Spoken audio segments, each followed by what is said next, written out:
So kaya nga, how does honoring parents affect my life? So ito yung sinasabi na, ito yung it produce eternal peace, health, and freedom from bitterness. So ito, kapag tayo ginagalang natin ang ating mga magulang, ito nakaka-apekto sa atin ng nagbubunga ng panloob ng kapayapaan, kalusugan, at kalayaan mula sa kapaitan. So kaya nga, ang paggalang, ang kapaitan o pagre-rebuilde sa mga magulang ay maaaring magpabigat sa iyong espiritu.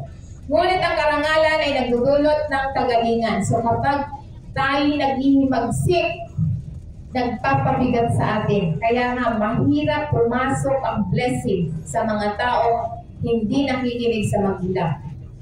Kaya nga ito yung sinasabi, ngunit yung mga taong sumusunod sa magulang ay nagdudulot ng kagalingan, tagumpay at mga pagpapala.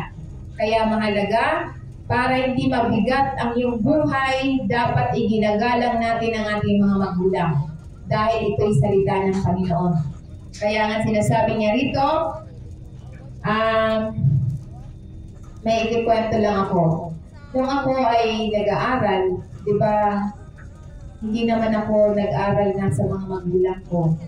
So, nung nag-aaral ako mula high school hanggang college, so, nung ako'y nakagraduate na, so parang nagmamataas ako. Sabi ko, nakapagtapos ako, wala namang naiambag ang magulang ko. So, parang lesson learned sa akin na nung during the time na yung aking pag-iisip ay gano'n, parang wala pumapasok na pagpapala. Wala talaga. Pero nung nagbago ako na nagsimula na ako mag-aral ng Biblia, na hindi pala kung makakamtan yung ganyang estado ng buhay ko kung wala yung magulang ko. Kaya ako ay binago ko. Ibig sabihin, binago ako ng Panginoon.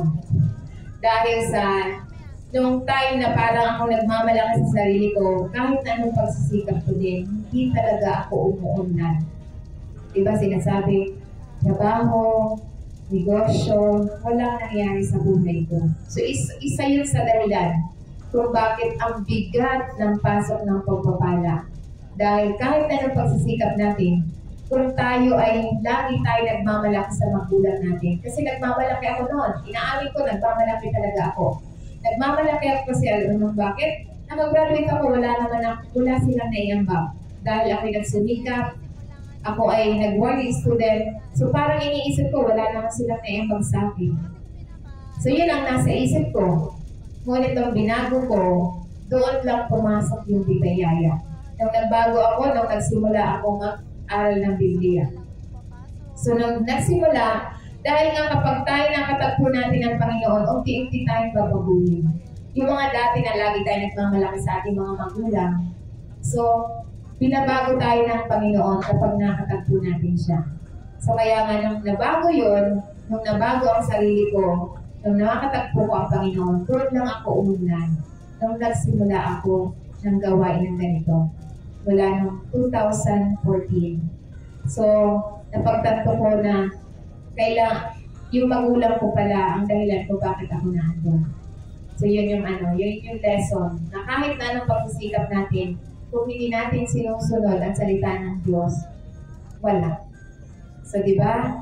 Sabi nung kakilala ko doon, dahil nung time na yun, lagi ako nagmamalaki sa magulang. So, yun yung lesson. So, kaya sinasabi, tinuturo ko to para hindi na natin maranasan. Kasi ang tagal kong naghirap, ay ibig sabihin, ang tagal kong gumawa ng sa akala ko mabuti, pero hindi pala. Kasi iniisip ko, wala naman akong ginawang masama. Nag-aaral, nagsusumikap, nagtatrabaho. Pero ang tanong ko, bakit hindi ako umuunlad? So yun pala isa sa dahilan kung bakit hindi ako umuunlad. Dahil yung lagi ako nagmamataas ng magulang ko. Yung kapag tumatawag, sasabihin ko, pera lang ang kailangan mo. So parang gano'n ang sinasabi ko lagi ng utak ko. Tapos lagi kong sinasabi na hindi naman nila ako pinag-aaral, pero bakit lagi nila akong tinatawagan sa pera. So, ganun ang nasa isip ko noon, pero nabago. So, ngayon, glory to God. So, kahit na hindi sila humihingi, talagang may pusa na. So, yun yung inaano ng Panginoon sa atin na dapat para yung blessing natin ay mananatili at tuloy-tuloy dahil ang pangako ng Panginoon mahabang buhay at pagpapala. So kung sa magulang natin, hindi natin ginagawa, so mabigat. Kaya yung sinasabi dito na mabigat.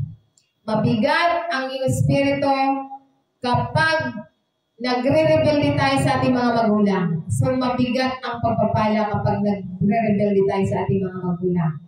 So kaya nga ito yung sinasabi, ngunit kapag tayo nagpaparangal sa magulang, tayo ay nagdudulot ng kagalingan, tagumpay, at biyaya. Kaya nga sinasabi niya sa Proverbs 10 verse 1, ang matalinong anak ay nagpapasya ng kanyang ama, ngunit ang mangmang na anak ay nagdadala ng kalungkutan.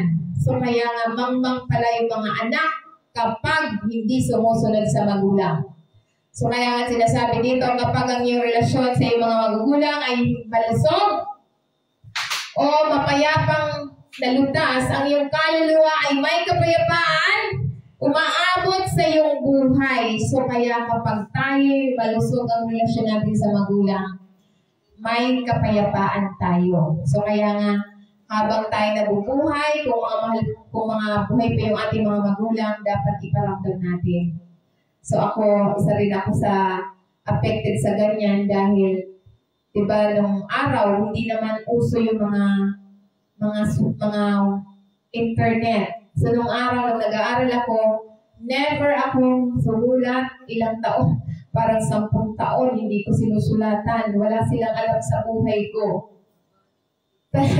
Kasi ang pangako nun, pag-graduate na ako, saka pupunta ako ng probinsya. Kaya nung makagraduate ako, saka lang ako umuwi ng probinsya.